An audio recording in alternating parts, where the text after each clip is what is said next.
What's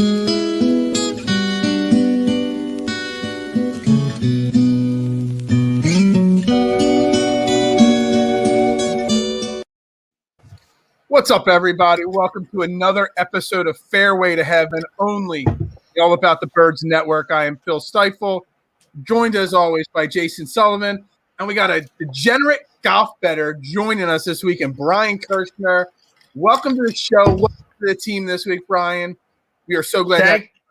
Thank you so much for having me. My parents are so proud that I'm known as a degenerate golf bettor, and all of my friends are. It's been a lifelong dream of mine to be on a golf betting podcast. I knew this day would be possible if I really worked hard. So I'm really happy to be here tonight to do my two favorite things, which are get drunk and talk golf and bet. Well, it's so funny when we have a guest on, I have to research all their different podcasts they're on, all the different things they need promoted. Your whole profile is just degenerate golf bettor. I'm like, yeah, simple enough. Real quick before we get in the show, got to thank some of our sponsors. 99 Jerseys. Great jersey site, lots of fun, unique jerseys. Make sure you use the promo code AATBirds. Get you 20% off and free shipping. Statement Games. It's a fun, free twist on fantasy. If you're watching on Facebook and YouTube, the link to sign up is in the info down below. Make sure you sign up using that link. We'd appreciate it.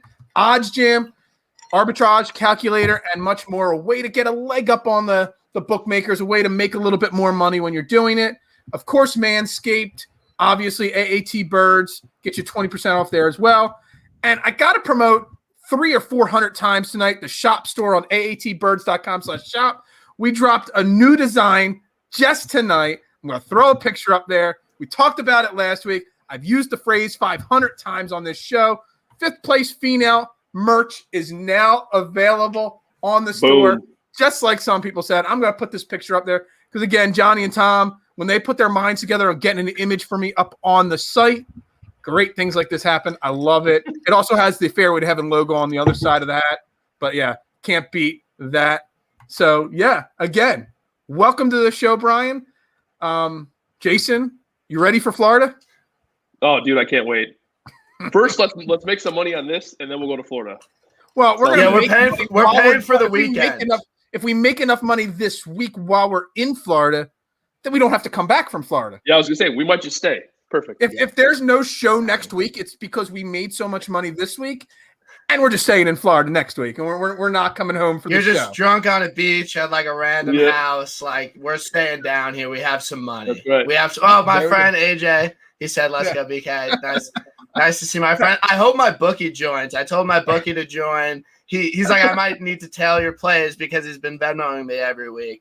But, I think I'm going to have some friends on tonight, which I'm looking for. Well, if anybody's watching for the first time from Brian's, side of the world, I say that like he's in some other country or something. He's just up in New York, you know what I mean? But, if anybody's watching, make sure you're liking, sharing, subscribing, Facebook, Twitter, YouTube, retweeting it out, sharing it out. Let's get as many people watching Fairway to Heaven every Tuesday night at 9 p.m. because we'd appreciate it.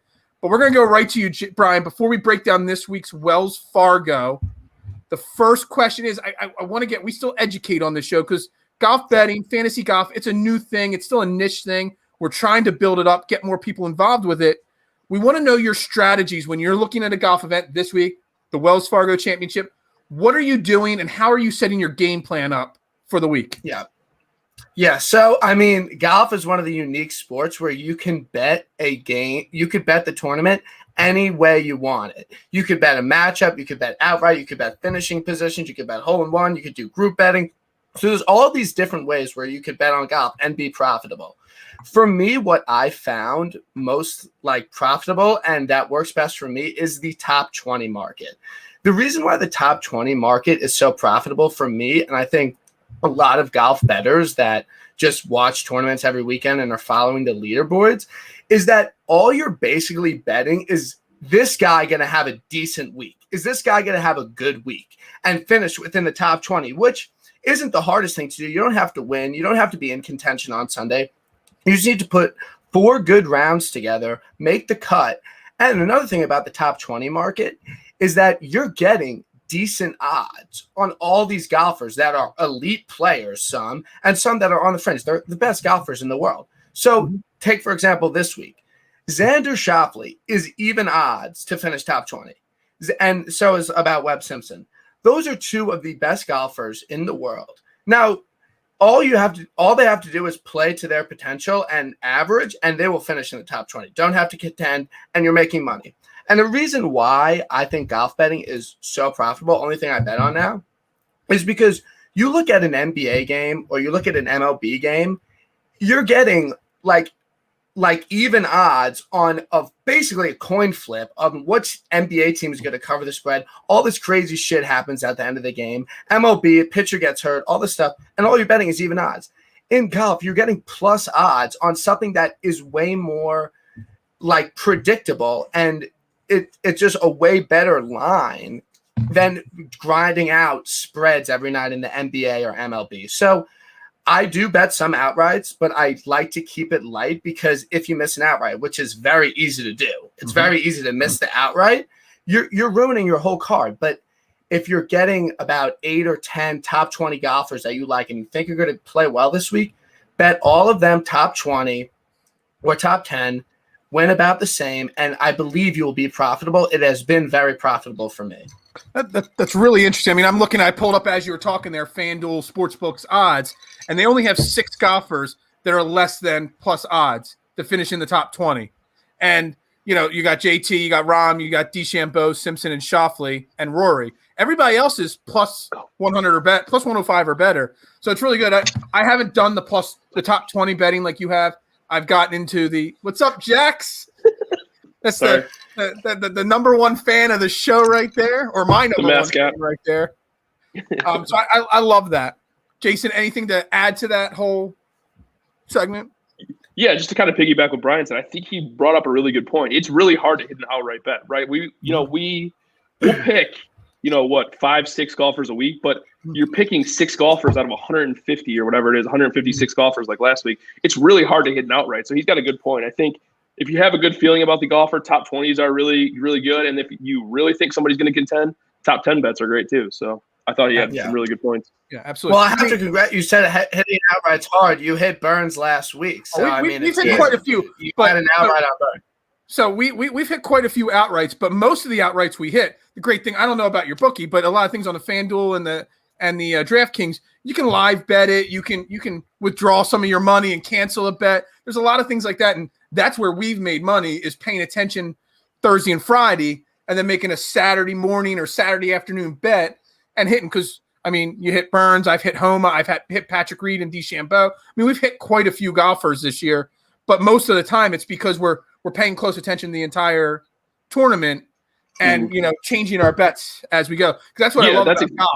Yeah, and that's exactly what I did last week. I saw Burns started off really good. I think he was on like the 9th or 10th hole on Thursday, and I said, "Wow, this guy's playing really good." I kind of wanted to bet him before the tournament, but didn't. Well, boom, that's an easy outright then. So I got him. I was surprised I even got him 30-1 still. So that was a good hit. 30-1. Yeah, there are that so means many 2 rounds of ways drinks on this guy. Yeah, right. So there are just so many ways to bet golf and be profitable. And that's another thing. You brought up a great point about live betting is like, you could be like, oh, this guy, like right on my card, I don't know if I want to bet him. He starts birdie. And you're like, just live bet it immediately. And then you have skin in the game on this golfer all weekend when before the tournament, if you didn't bet him. So live betting is another great way to go. I haven't hit many outrights live because I just kind of like to do a few outrights that guys I really think will contend, which we'll get into later about this week, which I'm really looking forward to. So real quick before we get into this week, I want to talk because you said you stay away from the matchup and the round matchup betting a little bit. A bunch of our previous guests, including Jonathan Coachman, they're really big on the matchup betting, specifically round by round, not the whole tournament and all. And that's gotten me into betting. And I had a bad week last week. But the week before, after listening and studying up on all these matchups, I had a great week 2 weeks ago in the matchup betting. So you're anti-matchup betting, or you just haven't found the right formula yet on that? I'm glad you asked this because I kind of have an interesting take on this. Round-to-round betting is tough for me for 2 reasons. One, it's just like 18 holes. You're not getting a full tournament.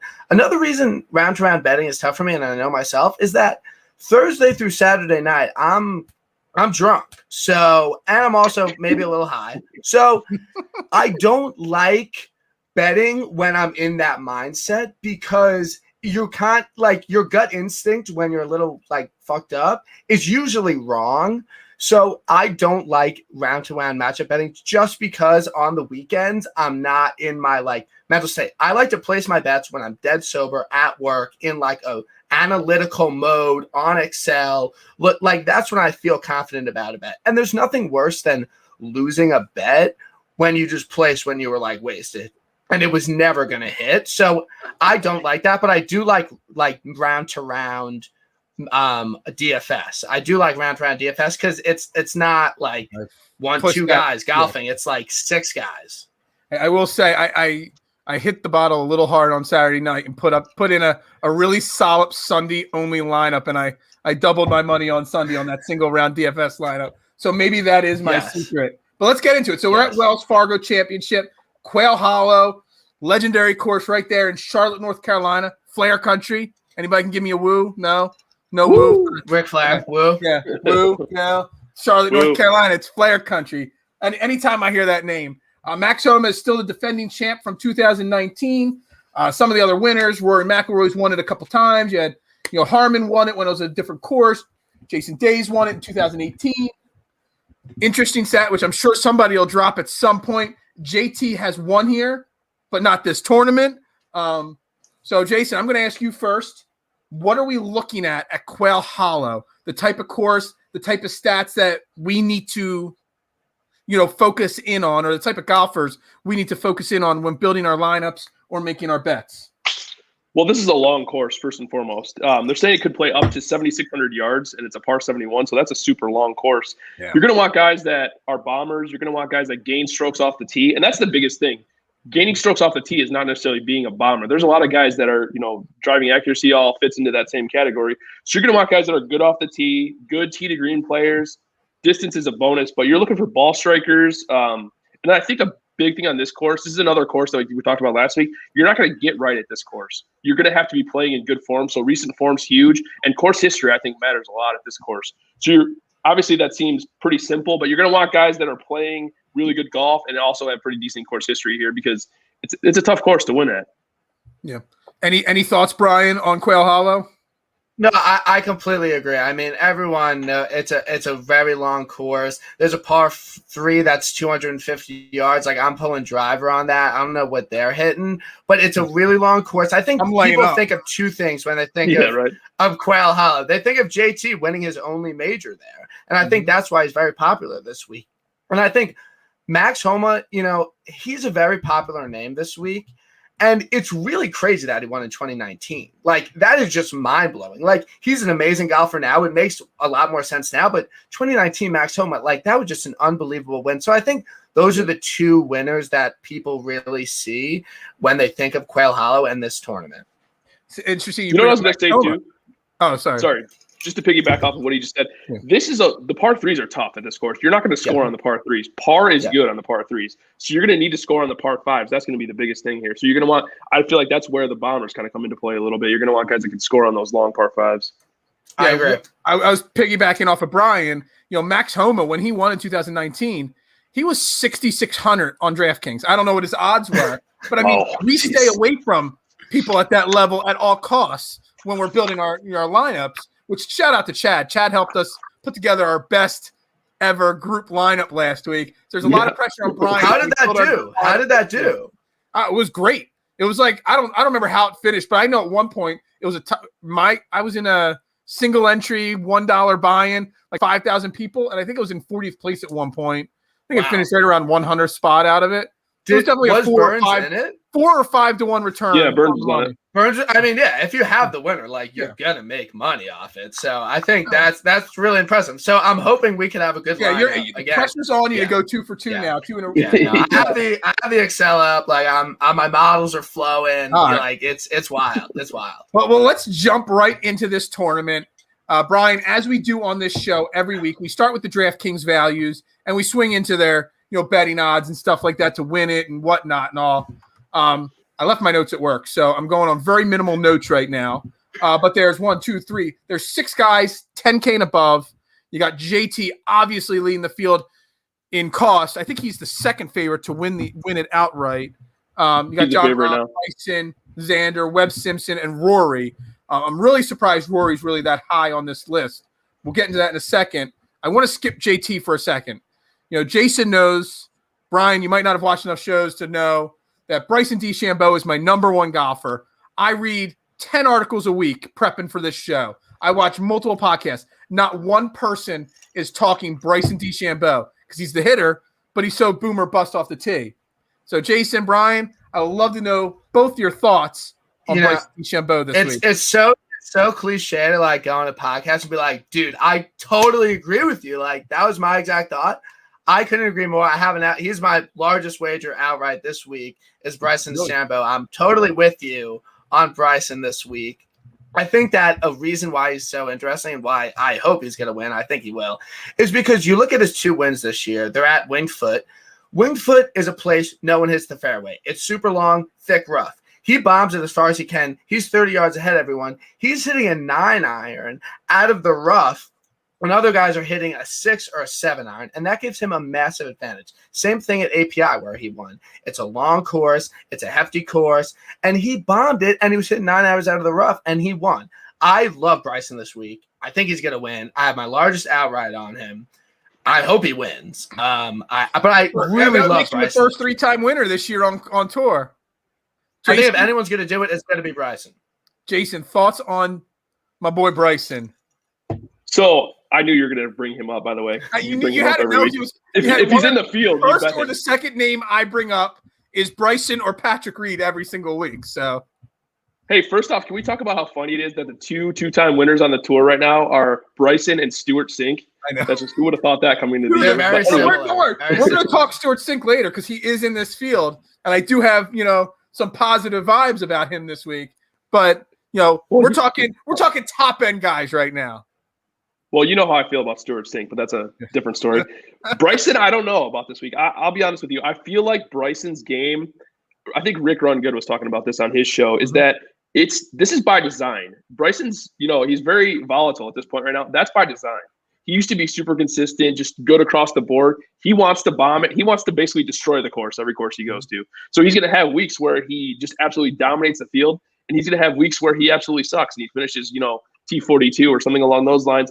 I have him as a question mark right now just because I like a few people in the 10K better, but pretty much anytime Bryson's in the field, I wouldn't follow you to play him. Yeah.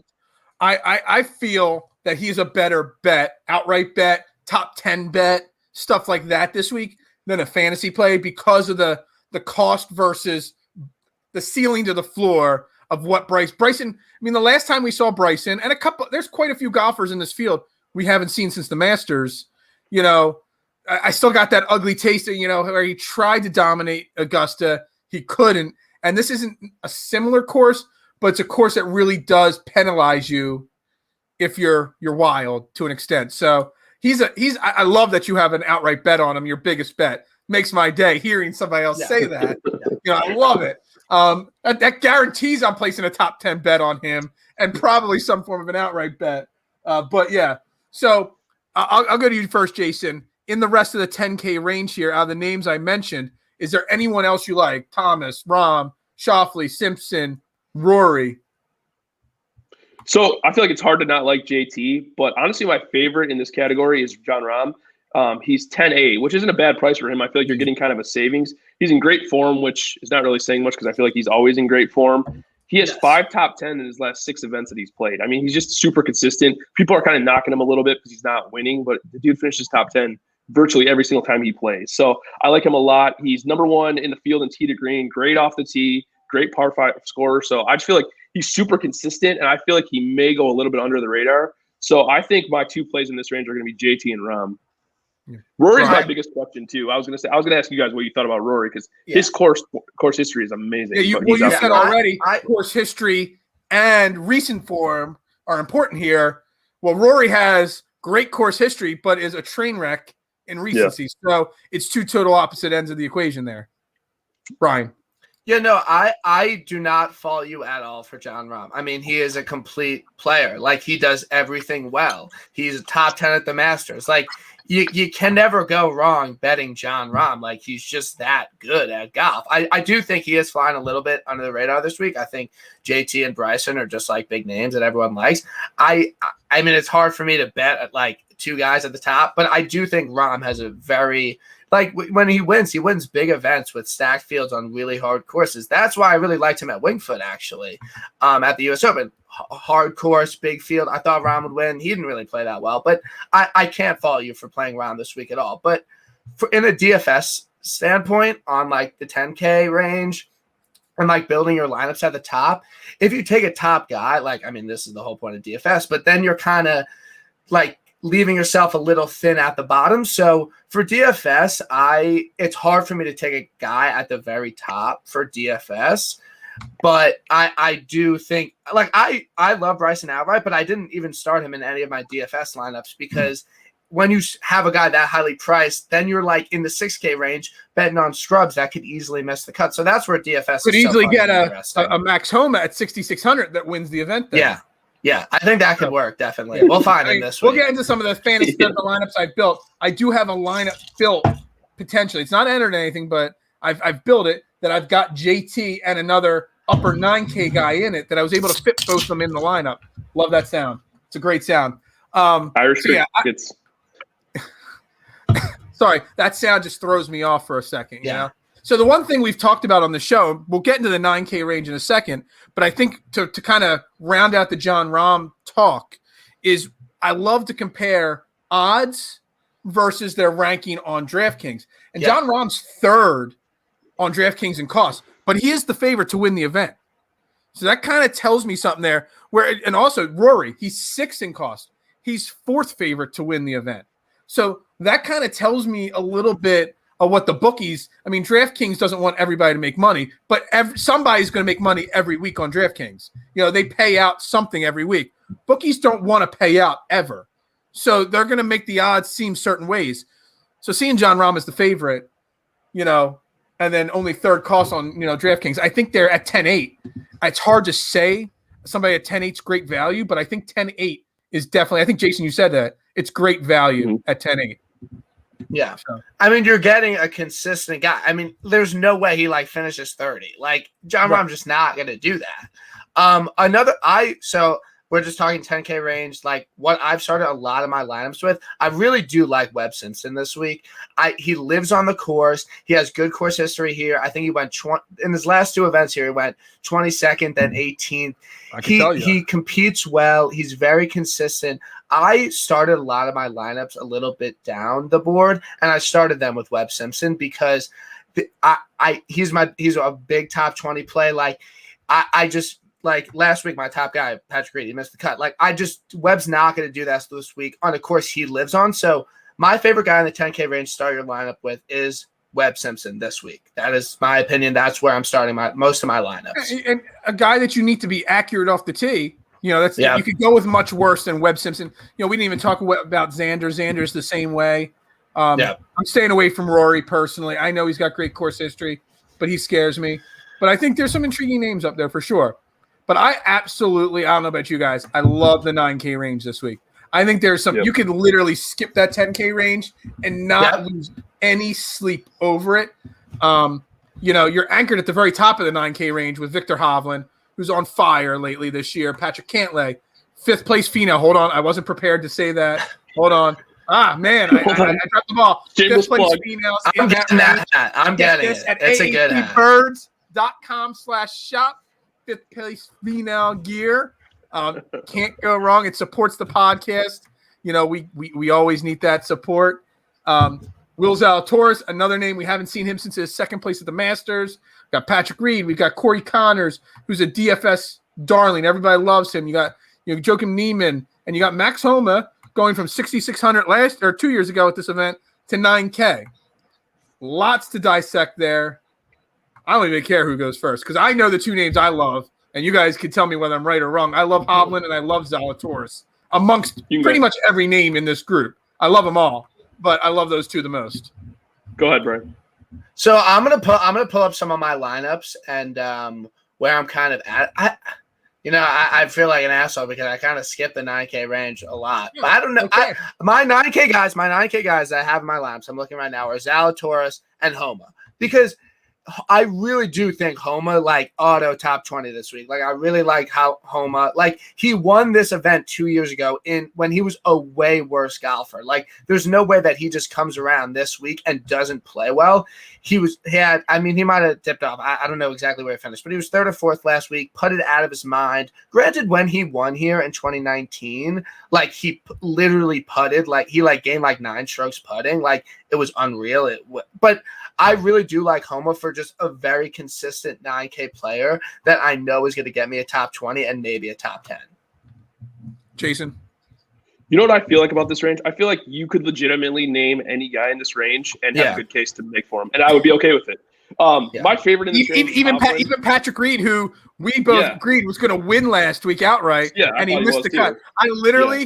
I had all my lineups last week. I only had one person in all my lineups. He wasn't in every one of them. I was either 6 for 6 on lineups last week, or I was 5 of 6 with Patrick Reed missing the cut. In every lineup. I was saying, Normally that puts you on the DTM, the dead to me list, but it's Patrick Reed, so he can't. I can never put Patrick Reed on the dead to me list.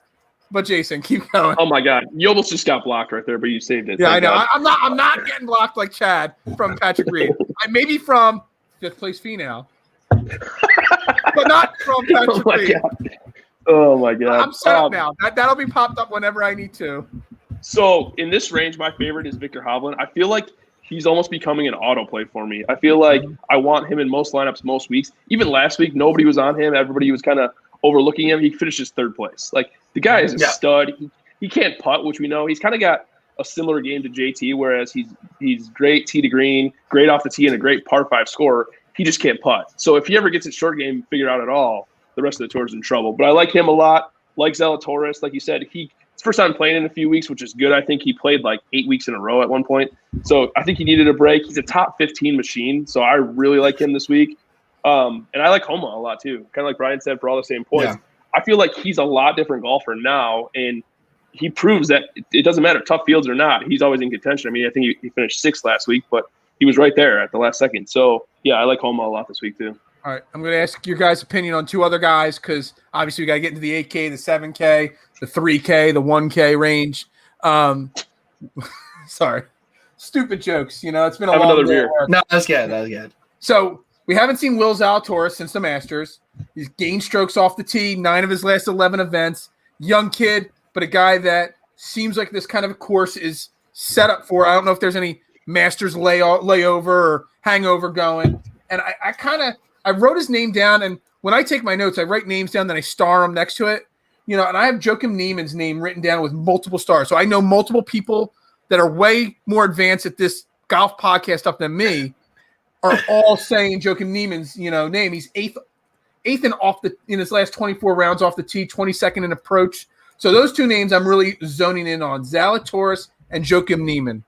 I mean, Zalatoris in a lot of lineups for me. I think Niemann's a great player. I kind of I feel like he doesn't contend in really big events. If you look at the 2 events he really contended on, it was Mayakoba and Hawaii were massive fairway, massive green. But he's proven me completely wrong. He's a great player, great long iron player. He consistently finishes well. I think he's a great player this week. I think he's a good play in DFS for his price. So I have no problem with that. And Zalatoris, he's so long off the tee, it just has to help him. He played really well at Winged Foot. Very comp course. Love Zalatoris this week. I have an outright on him too. So I think those are 2 great plays. But I don't think Niemann can win. I don't think I have yet to say, I don't think Niemann can win in a big field like this. But I think he's a great DFS play because he will finish top 20. I feel like Niemann's going to be the kind of guy that wins at a place almost like Detroit or the 3M or something like that, an easy field where he's the stud. The Punta Cana event. Yeah, Punta Cana, yeah, something like that. Yeah. All right. Let's dive into the 8K range. Got lots of names. Some of these names are normally priced higher, but this is a deep field. You got 10 of the top 15 golfers in the world in this field.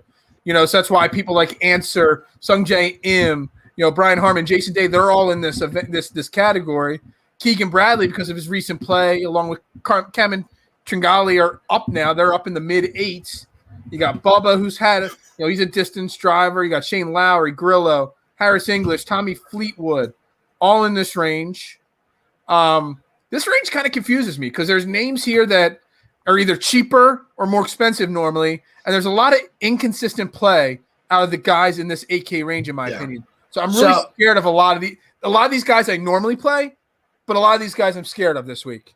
Yeah, no, I really like the 8K range this week. So my guys that I have in a lot of my lineups for the 8K range. So I'll give you my 3 favorite 8K range guys. Shane Lowry, I have an outright on him 80-1. I love Shane Lowry this week. He plays really well in big events, long courses. He's a major winner, which a lot of people can't say. He was a T9 at Bethpage Black, my home course, played all the time. That's a very comp course here. I like Shane Lowry this week. And for $8,200, like he's in a lot of my lineups. Like I have a lot of marbles on Shane Lowry this week. I have Keegan Bradley in a few lineups just because he's playing so well. And he has good stats from like long distances. Like love Keegan again this week. And then I have Tringali again because he's a top 20 machine. He's been playing so well. Like he doesn't have to win. That's the thing about DFS. He doesn't have to win. Very consistent, playing the best golf of his life right now. Put him in your lineup for $8,400. I like it this week. Yeah, Tringali's a guy that used to cost like $6,600. Now he's moved out. Even in a deep field like this, he's $8,400. That says a lot about his game right now. Jason. Yeah, no, I agree. Tringali is definitely on my list for sure. Lowry is too. I really like Shane Lowry this week. All right, great. Outright the other one is Answer. That's right. The other one I like is Answer. Really good form. He missed the cut here in 2018, but kind of like we were talking about Max Homa before, Answer was a lot different golfer in 2018. I mean, he's so young still, so he's a lot better now. Really good off the tee to green. He's a good putter, and he makes a lot of birdies. So I like him a lot. Keegan, I feel like, I don't know, Keegan's almost like a different golfer too now than he was before. He's got awful course history here. He has 3 missed cuts in an MDF, but he's playing better, I think, almost right now than he's ever played in his entire career. So I like Keegan this week too. So, yeah, those are my 4. I feel like there's a lot of guys I like in this range, but I had a hard time kind of narrowing it down. But I think if I'm going to play anybody, it's going to be those 4. Yeah, I don't know. Answer is one of those guys that I was really high on Answer at the beginning of the year. When nobody knew about him last year, he was always exceeding expectations. Now, I kind of feel like he's just played okay this year compared to the expectations, at least that I put on him coming into the season. Yeah, I mean, I agree with you. I love Tringali this week, guys. I do. Keegan, I'm just not sure about needing him this week. If I want to go high, then go low. There's some plays in the lower end. Obviously, Sung J M, it's not in Florida, this event. So you just, if it's not in Florida, you stay away from him. Jason Day is another guy. He won this event back in 2018, but he's been just so inconsistent lately that I find a lot of trouble, picking him. And then Tommy Fleetwood's another one. Inconsistent with the driver, but the guy does everything else so well at 8K. I don't know. I might see myself put him in one of my DFS lineups. We'll see. But again, I love what you guys all say, but outside of Tringali, it didn't really convince me to, stay or, really feel confident about any of these guys in this group. Yeah, no, I agree. I don't think that like Keegan Bradley's a guy that you should like put in every single lineup like again this week. But I don't think that he's just gonna like come off a second place where like he almost won for the first time since 2017 and just like miss the cut or like not play well. Like he's just playing amazing golf. Like he's playing really well. But I do think the AK range is interesting, and that's kind of where like the meat of like your lineup is. Like that's where like you really have to like have a solid guy. So and like last week listening like about Chad talking about how it's like playing roulette and you just make a bunch of different lineups. Like I thought that was really interesting. I think that's really a fair point that like you can't just go into a DFS like just betting like the same exact thing. Like you have to differentiate it and kind of have like hybrid lineups where like you're kind of picking from like the 10, 15 guys, but maybe you switch out your top guy or you switch out a few 8 guys. And that's where I feel like you could be very profitable in DFS. Oh, I have a really interesting Keegan stat. So Keegan Bradley gained 12.8 strokes tee to green last week, which is insane, right? He was an even putter, but that's all he needs to be. I mean, he finished second place being an even putter. If Keegan's anywhere, he's one of those guys like JT's the same way. Like if he's anywhere around even, he's going to contend, and JT's obviously better than him. But that's exactly what you need this week. The guys that excel off the tee to green, but are even is great. Even if you're, I forget, I remember writing down, again, I'm going on a short list of notes here. I remember writing down somebody was like minus 0.91 in putting, strokes gained. But because his tee, off the tee was so good, made him a good play this week. So, it's one of the guys I got listed in my, things here. But wait, I'm sorry, I have to add one more name. I didn't post my card this week. I will, but I didn't want to post it before I came on because like so many people just like come on my Twitter and like I thought I could use, but whatever, it doesn't matter. I wanted to give out a lot of my card on this. But another guy I like in the 8K range that I have a lot of my lineups that I have a top 20 on, I have a top 10 on. I don't think he's going to win. But I really like Bubba Watson this week because he's playing really good golf. The past 2 weeks, like that's the thing about golf betting. You need to ride the hot horse. You need to play the guy that's playing really well. Like it's not a coincidence that Bubba Watson is top 20 at the Masters, played well at the match play, played well last week. Like he's playing well. He's a bomber. That's what everyone knows about him. He drives it far off the tee. Really like Bubba this week. I have him in a lot of lineups, so that's my other 8K guy. I have a lot of lineups with him.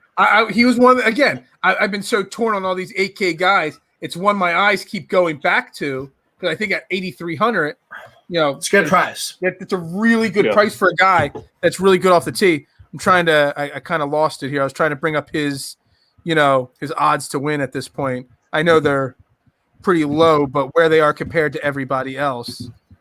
So Bubba's at plus 6,500 in the 8K range. Fleetwood, Bradley, someone from the 7K range, Russell Henley, Jason Day, Shane Lowry, Harmon, Tringali, Im, Answer. They're all ranked ahead of him in odds to win.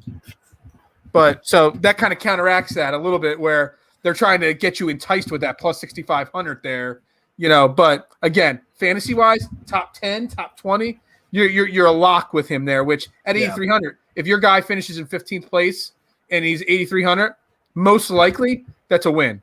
Yeah, I agree. So, all right, 7K range here. Before we build our lineup here, we're going to breeze through the 6K range because there's just so many names. When you have 156 players in the field like you do this week, I mean, there's so much to talk about down here. I want to start with number 2 on the list on DraftKings. In this range, Jason's favorite, Stewart Cink, the other 2-time winner on the PGA Tour this year. Thoughts on Stewart Cink this week, Jason? Listen, 4 no top bias, 23s. No bias in your opinion here. This is just facts. 4 top 23s here. His recent history in tournaments he's played: a win, a 12th, and a 19th in his last 3 events. I love Stewart Cink this week. I'm going to start playing Stewart Cink every week probably, especially when he's in the 7Ks. Love him. And then my second favorite play, which I haven't said this year at all, is Ricky Fowler. He's 17 last time out. Obviously, he's been garbage before that. But let me read you guys his course history here. So a T4, T21, T4, T38, win, T16, 6th. So his course history is awesome here. So if he's going to play well, it's going to be at this type of course. So I'm hoping can find some lightning in a bottle with Ricky this week. Earlier this year where we tried to find a course history for Ricky Fowler, and it was so good, and he still missed the cut. I forget which event it was at. The Players? The Waste Management. Oh, yeah, the Waste Management. Maybe it was that one. I forget which one. And I'm like, all right, you know what? You convinced me because the course history was so good, and he still missed the cut. So that's I don't know. I won't ever bet or pick Ricky Fowler in a lineup. Well, not bet, no. Even I'm not picking him in the top 40. I'm not placing any money in anything on Ricky Fowler until I see at least a cut made. Yeah, I wouldn't touch Ricky Fowler with a 10-foot pole. Really, like any time ever. But back to Stewart Cink, I honestly have him in so many lineups this week. Like he just kind of priced out well when I was looking for a last guy. Like I really like Stewart Cink. What is the thing Stewart Cink has increased on, and that's why he's won? He's increased his driving distance from his earlier in his career. So he's had top 20 finishes here when he drove it shorter than he does now. He's playing well. He's playing free. He's an old guy. His son's on the bag. I like Stewart Cink this week. I have top 20 on him. I have him in a lot of DFS lineups. So I'm with you on Stewart Cink this week. You don't have to real quick before you get into any other guys. I'm going to ask you both this. We're all in agreement that Stewart Cink's a good play because he's a good course fit. He's good consistent play lately and all. But doesn't that scare you that at 7,900, literally he's going to be a 20+% ownership this week? You think is I mean, at 7,900, a guy that's won twice on tour, that fits this course, that does everything that you need on this course well, it's kind of scaring me a little bit. Yeah, I mean, that's kind of the strategy you have to go into with DFS. Like, are you going to pick a guy? Are you not going to pick a guy just because he's high owned? I can't say I'm an expert on the topic. Like, obviously, you don't want people that are high owned, but DFS is so hard as it is that to like build your lineup with like low owned guys that like are also going to do well. Like, it's a hard thing to do. I have him in a lot of lineups. If he misses the cut, it'll be very disappointing. But I really don't see it from them this week. And if a bunch of people have him and he plays well, who cares? So my ownership projections say 7%. So if it's really? That, I bet it'll be a little. I think it'll be a little higher. I think it would be about 10. That's my guess. But even at 10%, I feel like it's a good play. Oh yeah. Oh, no, if your projections, which your predictions are normally pretty close to accurate, there, that is that's great. I mean, everything's lining up for Stuart Sink to everybody to pick him, in my opinion. And if that's what they're projecting at, then that's a lock then to put in. I'm looking at some of my projected lineups. I've got him in one of them. I love that spot. So I'm going to throw some names at you guys. Brian, you can go first if you want to touch on any of these names because there's just so many of them. They're in the bottom half of the 7K range, but names that just stand out for some stat or another. You got Ryan Moore at 7,100. Last 24 rounds, 15th off the tee. EVR, I'm not saying his whole name. He's 22nd at the Memorial, 23rd at the U.S. Open at Winged Foot. Similar type courses. He's gained strokes most of his last couple events.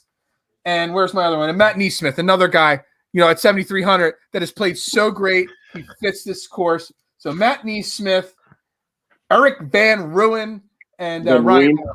Ruin. All right, so and Ryan Moore. Any of those names ring a bell? So I'm actually going to give you I just made this phrase up. It's called a low price lock. And my low price lock of the week. Hold on. I got to make a banner for the bottom of the screen on that. Go on. Low price lock. I just made that up, but it's a thing.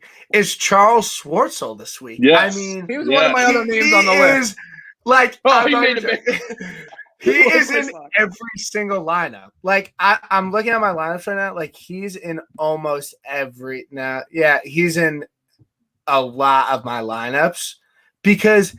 Okay, I'll give you the case for Charles. Like he's been playing well. He played. Second at the team event last week. T21, which it's not bad. T21. He's a great player and he has great course history here. I think he has a T2. Or a top, he definitely has a recent top 10 finish here. I can pull up the spreadsheet. He has a recent top 10 finish 2 years ago. T9 here. He's been playing. Yep. So those are the two things. So I have to shout out a podcast, Tap It In Podcast. They're great. Listen to them every week. And they put out a spreadsheet with course history on one side and recent form on the other side. And I think Charles Schwartzel is the perfect combination of both. Great course history, great form.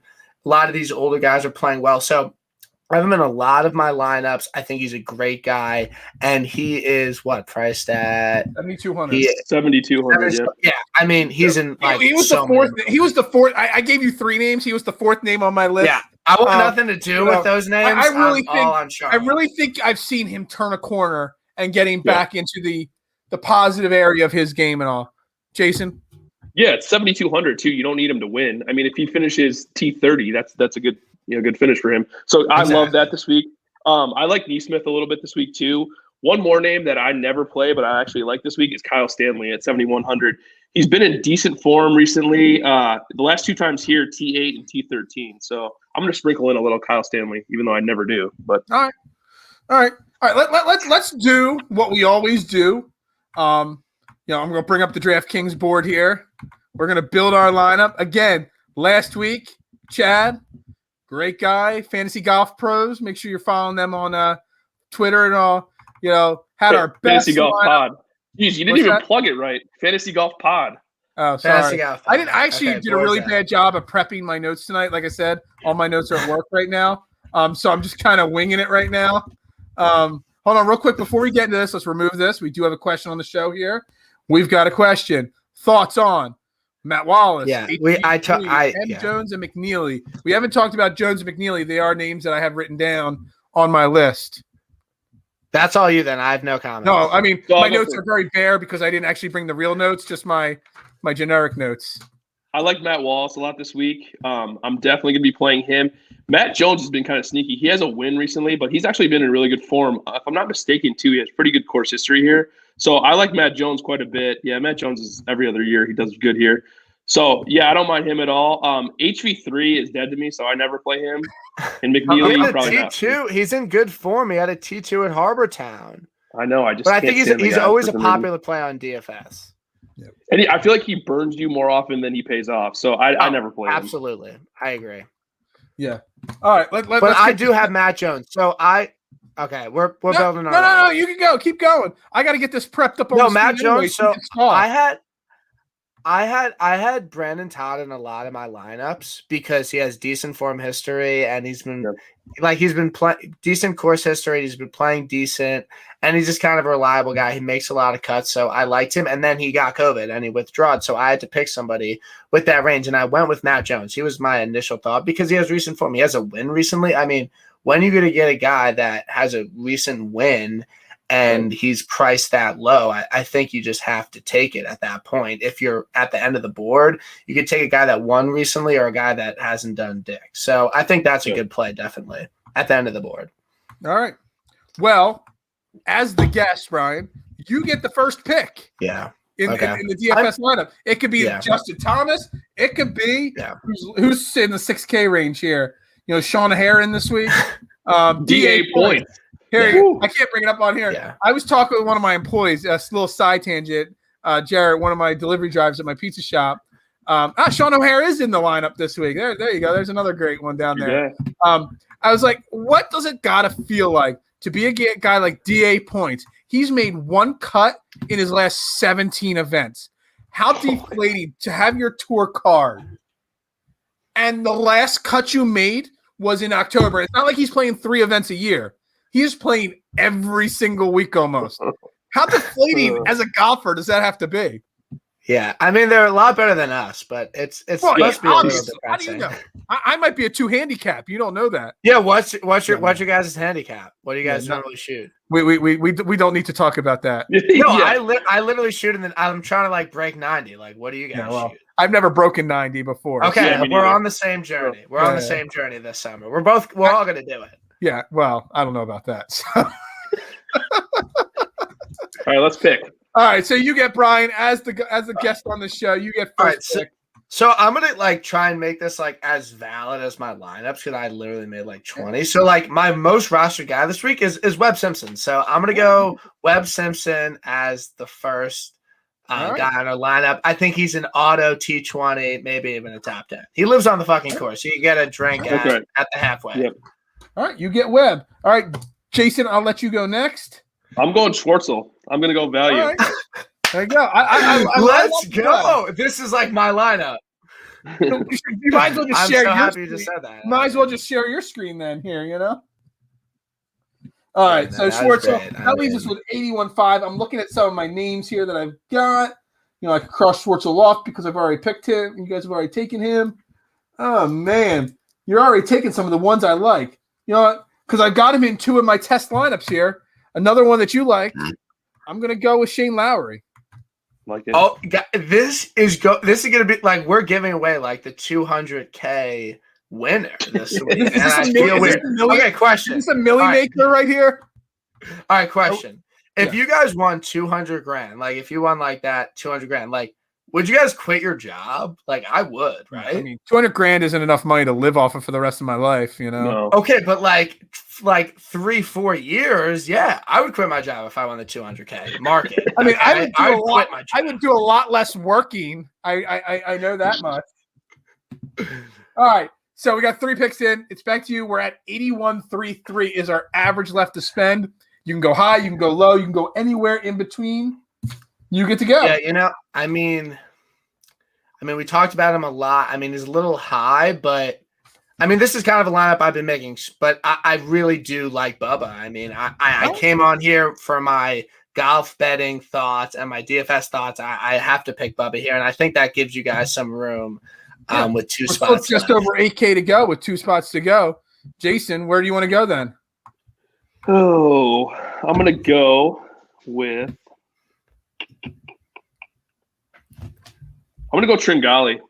I feel like it's safe, but he's playing so well. Love it. You're making me take a value pick. I don't do value. Hold on, let's see here. That leaves me with 7,700 here to go to round. Oh, by the way, Brendan Todd withdrew. By the way. Oh well. Yeah, no, that's why I had to switch my lineup. So what do we have left? Brendan Todd is a late withdrawal. There we go. COVID. Didn't even have that. So 7,700. That leaves us with at the top. We've got Streelman and Steele, not as big fan. HV3, Taylor Gooch, Joel Dahman, Matt Wallace, Molinari, Woodland, nope. Ortiz, Matt Jones, Lanto, McNeely, Neesmith. So I'm going to throw it out there. I'm going to let you guys help me make the last pick. I was hoping I had enough left to pick Stuart Sink. I don't. So looking at the cheap end, these are the names I've got in my test lineups, over and over. I got Matt Neesmith. I got Ryan Moore. I got, we already picked Schwartzel, so I can't take him. I got EVR, and I got Denny McCarthy. They're the names I've got written down over and over again here. What do you guys think? Because you got to put a dot. So the rule is, Brian, you got to enter this lineup, at least in $1 lineup. I'm literally depositing. We're all in it I'm together. depositing like $100 into DraftKings, and I'm putting it all on this lineup. So I mean, I wouldn't go that far. That's your first mistake. No. Yeah, that was definitely dude. Payday was yesterday. So those names. Who are we taking, guys? Wait, my friend said he needs a 5th place. My friend's a huge Tony Finau guy. He said, "Get me a 5th place Finau hat." I'll get one. Sale.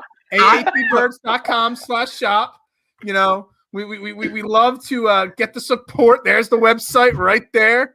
5th place Finau is the way to go right there. Yeah, I mean, it's your pick. So, but I told you who I like in this range, and I like Steele, but it's your pick. Oh, so I didn't even hear you say anything about Brendan Steele. I don't think I did, honestly. Yeah. But Jason, any thoughts on this? Yeah, I like Steele too. So. All right. Well, I'm going to go with you guys because I hate picking in the 7K range. So I'm going to let you guys take my last pick and take Brendan Steele. Only downside to this lineup, guys, is there's nothing left on the table. All the money. That's all right. Yeah. So we definitely try to leave some money on the table normally. But so that's good, right? No. Leaving the money on the table. Wait, why would you want to leave money on the table? Because leaving money on the table, when you use all your money, there's a lot higher chance of somebody having a duplicate lineup of yours.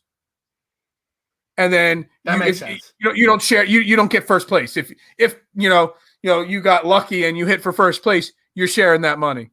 Which in reality, if you're contending to win GPPs, it matters a lot more than what we're doing. But still, yeah, but exactly. also we're doing. This is $1 max. I used this lineup once in a free roll because I was so unconfident in it and everything. What do you guys bet on DFS? Like, I only bet like $5 minimum. Like, I don't do the Millie Maker. The Millie Maker only goes off for majors for me. I only put it in the majors just because I love the major events. But I do $1 events, $3 events, quarter events, and that's it.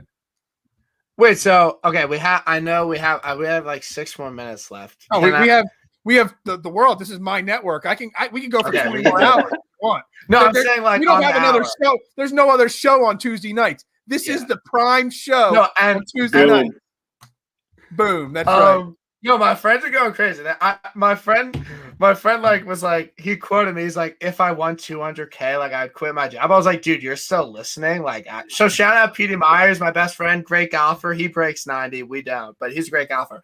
But can I talk about my betting card this week? I'm gonna get him a hat. He loves Tony Finau, but he never wins. Can I go through my betting card this week? Like just kind of quick. Well, what you're betting or your DraftKings? No, my betting card. Yeah, I mean, you don't have to go if you have 50 bets. I mean, you don't have to go through them all. But I want you the last question I was going to have for the show was going to ask you, give me your top 5 lock bets or top 10 lock bets. Right. I got my notepad out. I'm placing. I'm matching. These are my top 5. Whatever you say, I'm matching before I get on the plate in the Clearwater. Yeah. So these are mortgage plays for me. So like whatever your mortgage is, that sounds like a banner right there. Yeah, mortgage play. Mortgage. So I have the low price lock, mortgage lock, and mortgage plays. So I think There you like a go. half more, like Chad, he says he bets the house. I didn't know he bet $15. Like I really thought it was more than $15. Like every week and I was like, oh, he was like $15, which is a decent amount to bet on outright. Okay, I say first lock. I say just take Bryson outright and forget about it. It's a decent number, 14. Like he's probably gonna win. I say Bryson outright. Okay. Top 10, I say. Again, I say probably Webb. I say Webb, top 10. I really see it. He's progressing towards the top 10. He lives here. Like him, he's plus 200. You double your money. I think those are decent odds. And then my top 20 is quick. I'll just run through them. Okay. So I have Xander Schauffele, plus 100, $60 on that. Webb, minus 120. Top 20, 72 on that to win 60. Homa, top 20. He's got to finish top 20. Zalatoris, top 20. Keegan Bradley, again, top 20, 275, double your money. Stuart Singh, top 20. Bubba Watson, top 20. Lowry, top 20. And Charles, top 20. So that's the thing about DFS. I'm not going to put a guy in DFS, or I'm not going to like bet a guy top 20 if I don't put him in DFS. Those are kind of like my golfers that I think are going to play well that week. And that's kind of how you destruct your DFS. That's how you put together your DFS lineup. And that's kind of how I put my top 20 bets. And my matchups this week are Lowry over Day, like the reasons we talked about. Day is one of the most inconsistent golfers on tour. And Lowry, he plays well in big events. He drives the ball a million miles. And then Webb over Cantley, another guy we didn't really talk about. I mean, Cantley's just playing such bad golf. So in matchups, you're kind of looking at the two extremes. What's the extreme of Webb? He top fives and plays really well. What's most likely to happen with Cantley? He's going to miss the cut like he has the past 2 weeks. He's not going to figure it out here. So those are my two matchups. That's my outright card. So that's what I'm thinking this week. It's really interesting. And I'll let Jason comment on this too. The top 20 thing that you brought up at the beginning of the show, and again here at the end of the show, that if you're looking at your betting plays and you want to make your betting plays, like mirror your DraftKings plays, top 20, not your outright bets, your top 20. If you look at a field and pick, all right, what guys can finish in the top 20, that's where you want to start your DFS lineup with, right, Jason? Yeah, no, I completely agree with you. That's a great way to look at it too. All right, gentlemen. You know my bets? Yeah, let's hear your bets. Let's do some bets. I have Zalatoris top 10 plus 335. I also have him as an outright plus 3,000 as an outright. Tringali, I did the same. Well, Tringali actually did a top 5 plus 700, and then outright plus 3,500. I have a top 5 on Max Homa plus 750, and then I bet Victor Hovland. I bet outright winner at plus 2,000. I kind of threw that one in at the last second. Yeah, I mean, I haven't made any bets yet because, like I said, I haven't done enough work, preparing for this year. And I'm just going to, piggyback off of all you guys with your bets and all. I'm trying to go through it real quick. I just love somebody else saying Bryson's going to win. I just don't see it this week, though. I may fade Bryson this week. I'm just not sure why. Dude, what? I thought you were high on Bryson. I know. I love Bryson. He's like my number one guy.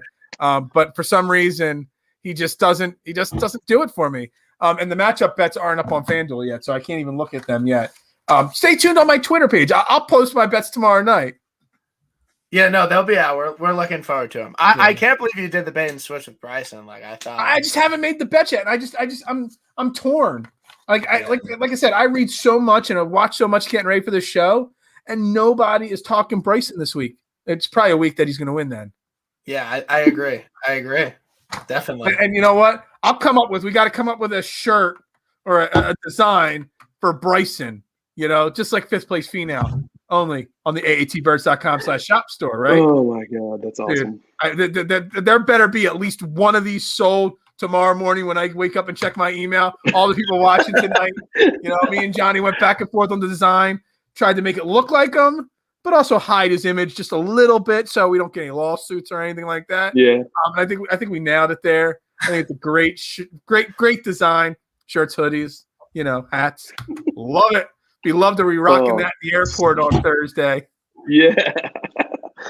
Anyway, again, Brian Kirschner. You can follow him on Twitter at Brian Kirschner _ the Degenerate Golf Bettor. Thank you so much for coming on our show tonight. We greatly appreciate it.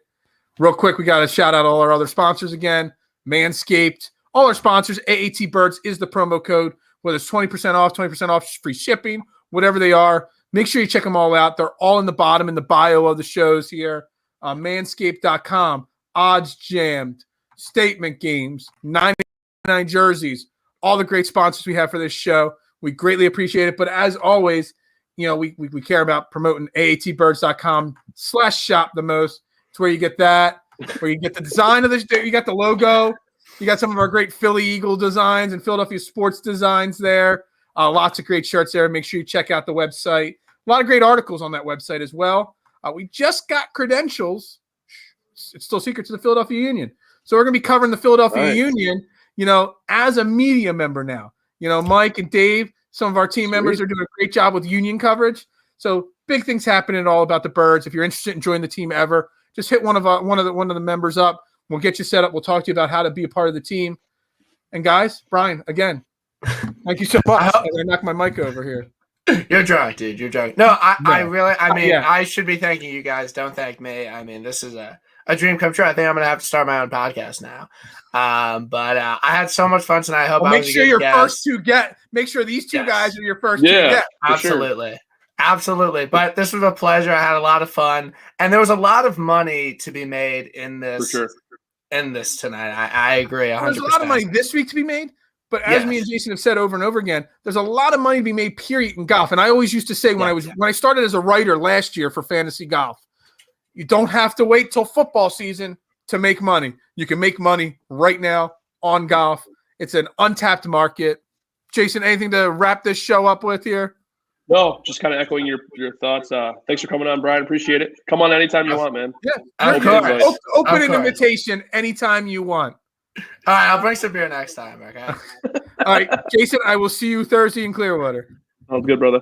Hey, everybody make some money this week, all right? Support for All About the Birds is brought to you by Manscaped, the best in men's below-the-waist grooming. Manscaped offers precision-engineered tools for your family jewels. They obsess over their technology developments to provide you the best tools for your grooming experience. Manscaped is trusted by over 2 million men worldwide. We have an exclusive offer for our listeners, 20% off plus free shipping with the code AATBirds at manscaped.com.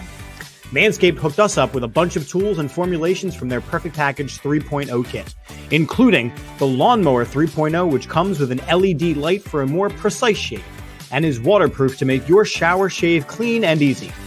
The Perfect Package also includes a deodorant for your undercarriage to prevent odors and chafing, a reviving lotion, a pair of boxers and a t-shirt, not to mention a travel bag to store all your grooming goodies.